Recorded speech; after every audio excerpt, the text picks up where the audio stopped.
telling you what I told you last week, but for the people that weren't there, the exam is 30 questions, multiple choice, similar to, but hopefully better than the module quiz question. The exam is done. It's ready to go.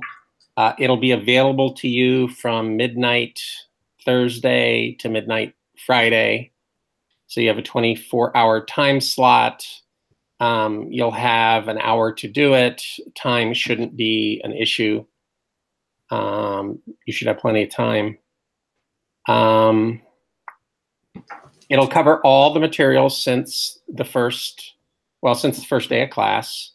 And one thing I wanted to make sure that you looked at, if you haven't, was the Harvard article, which is on the course outline, and it's available on the website. We didn't explicitly talk about that, but he is a wonderful economic journalist. And the reading there is the first chapter of a book basically on what is microeconomics. So he does a really nice job. It's a much better reading than a textbook. So make sure you read that, and you'll be fine. Lydia told me that she got called into work, but she did send me a couple of questions, and so I thought we would start with those. Let's see. Her question starts off, I was wondering if you could go over elasticity versus inelasticity and what makes different things one or the other. I know it's a basic concept, but I seem to get hung up still on questions like, is an airplane ticket elastic or inelastic? I understand the inelastic mean, well, period. So let's talk about that. Elasticity is a property of goods. It's a relative property. Most goods are either relatively elastic or relatively inelastic. What that means is how responsive is demand to a change in something, like a change in the price, okay? So since we measure elasticity as the percent change in quantity divided by the percent change in something, in this case, the price, something is called relatively elastic if the change in quantity demanded is more than proportionate to the change in price. So what that means is if a 5% discount on the price gives you more than a 5% discount or increase in sales, rather, so a 5% decrease in the price gives you a 10% increase in sales, you know, that's a very big response. So we call that relatively elastic, okay? If a 10% decrease in the price gives you a less than proportionate increase in sales, so a 10% decrease in the price only gives you maybe 5% more than sales, we call that relatively inelastic. If you calculate the elasticity number, which is, in this case, the percent change in quantity demanded divided by the percent change in price, the dividing line is a value of 1. So a price elasticity of demand greater than 1 means the quantity response is greater than the price cut. So we call that elastic or relatively elastic.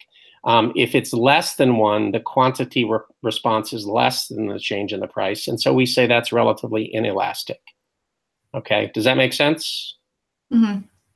Okay. It does, and Go on. we actually put some of those notes together. Sure. So, so elasticity is fundamentally an empirical question. You know, economists run experiments and then they look and see what happens. But we have been able to draw some general conclusions about what makes something inelastic versus elastic. For example, things that are necessities tend to be price inelastic. Okay, it doesn't mean you absolutely positively need to have them. It just means your ability to buy less is limited, right? So food no, that's not a good example. Yeah, I guess it is. Food is relatively inelastic because we need food to survive, okay? But that doesn't mean the amount that we spend on food is absolutely the same no matter what the price is. So there is a little bit of adjustment that people make, but it's relatively inelastic. That leads to the second kind of category, and that is the broader the category, the more inelastic something is. So food, the demand for food is fairly inelastic, okay? But the demand for pizza is less inelastic, more elastic. Why is that, do you suppose? Well, it's more specific. Okay, but why does that matter? Why does that increase the elasticity? You need food to survive, but you don't need pizza specifically to survive. Exactly. There are substitutes for pizza, right? There are no substitutes for food. Okay, so necessities are inelastic, but the more substitutes you have for something, the more elastic it tends to be. Okay, there's one other big characteristic, and that is how important an item is in your budget. So if you were going to have a wine and cheese party, and I don't know if you can see this is a toothpick, and you had your heart set on toothpicks so that your guests could poke the toothpicks into little blocks of cheese, and you went to the store and they doubled the price of toothpicks, which is a huge increase in the price. Does that mean you're not going to buy toothpicks? Probably not. What does I would. Excuse me. Yeah, I would buy toothpicks. Yes. And why is that? What does the price of a box of toothpaste or toothpicks go for?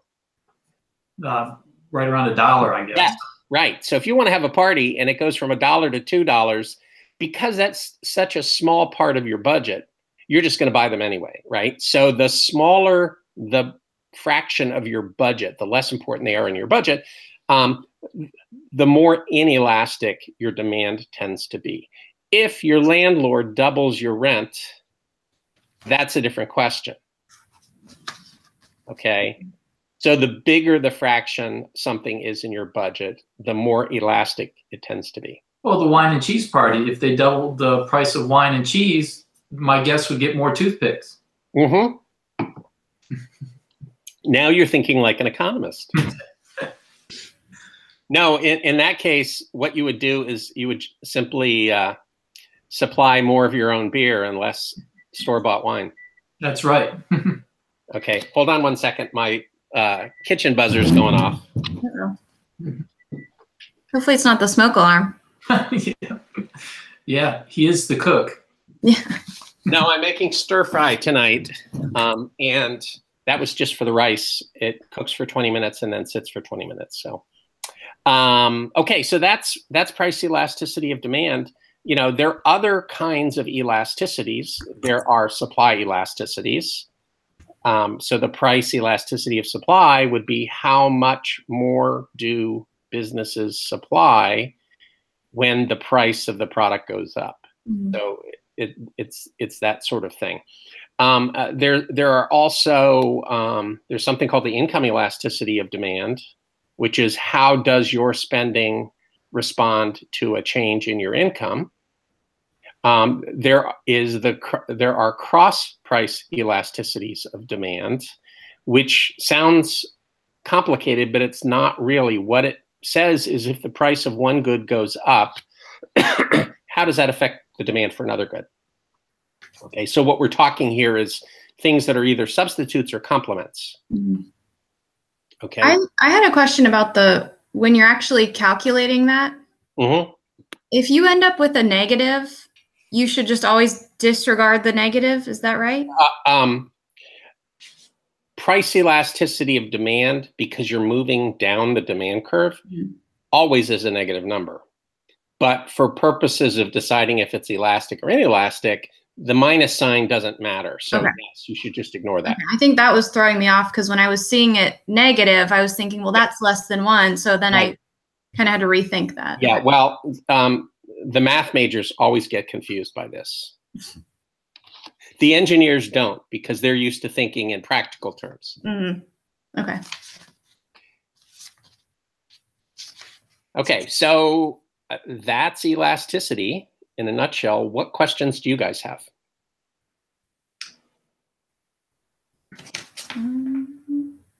Is it, if it's not specified, are you always supposed to use the midpoint method? Since that seems to be the more accurate.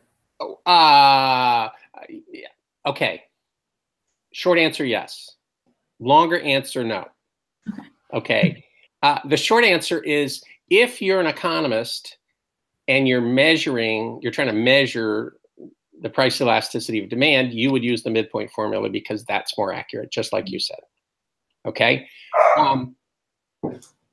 For our purposes, it's more important that you understand the concepts, the concept of elasticity.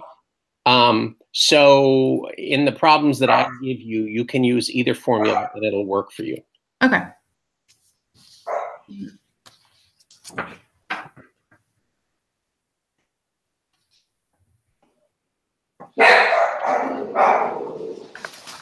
Somebody's unhappy. Oh, my guard dogs are just anxious. That's all. No kids here, Rose. Just puppies. Yeah. So I did have a question last week. I think you said we could maybe just talk about it for a minute this week. It was about the income versus the substitution effect. Correct. Utility. Okay. What we're talking about here is, why exactly do people buy more when the price of a product goes down? It's very intuitive. We all have experienced that. But economists have thought about it in detail, and what they've come up with is 2 specific reasons why people buy more. Okay, the first reason, which is maybe the less intuitive, is called the income effect. And here's the way it works. When the price of a good goes down, it's as if your budget goes further. So you could buy more of that. You could buy the same amount of everything else, but now you can afford more of the good that went on sale. Okay, so that's as if your income went up. That's called an income effect. Okay, so it doesn't actually have to do with more income. It's just, that's the term for it. Well, it's as if you had more income. As if you had more income. Okay, but the fact is, generally, most people won't buy the same amount of the other good, which gives us a second reason for buying more of the good that goes on sale. Now it's a relatively cheaper way to get utility. So first, you buy more of the good because your income goes further, and second, you buy more of the good because it's relatively less expensive than the other product. So that second thing is called the substitution effect. Okay.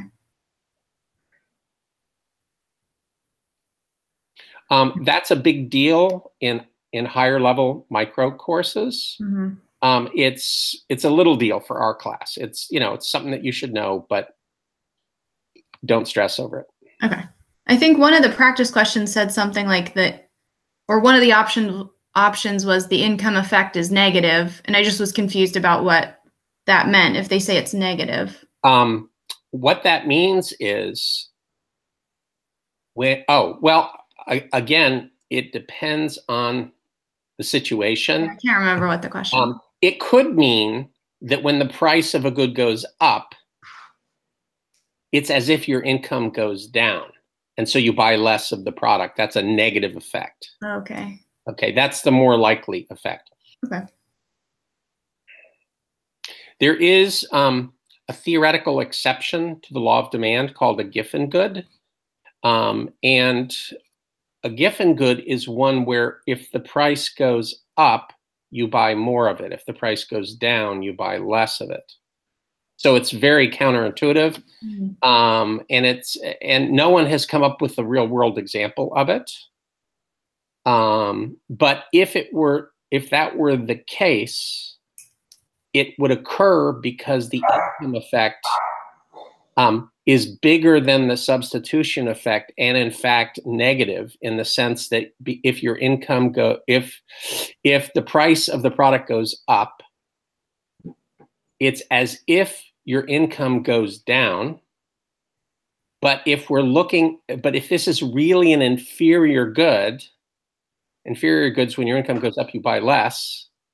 When your income goes down, you buy more. If this is a really inferior good, even though the price went up, you would end up buying more of the product. But again, that's a theoretical exception. Nobody has come up with a real world example.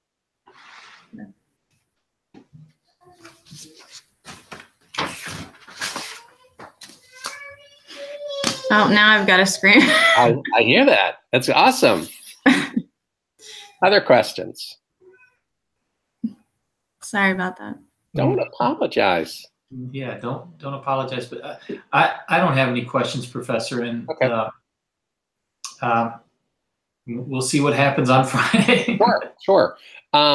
This is your first shot at seeing what my exams are like. People typically get better at it over time. They start to read me better. I'm not particularly worried about you guys because you've been doing all the work and you've been coming to Hangouts. So it'll work out fine. I'm actually going on travel for the next few days, but it doesn't matter because I have my laptop with me. But if you need to reach me, you can send me an email. I'll be on email every day. You can call if you want to talk. My cell number is on the contact information. And otherwise, we'll see how it goes, and then we'll talk more next week. Okay. And I know there was a separate module for this week, but that won't be on the exam. The last one on the exam. That's correct. Ability. Yeah. Okay. Yep. Okay. That's good. All right. See you guys. All right. Thank you. Bye. Thank you. Bye.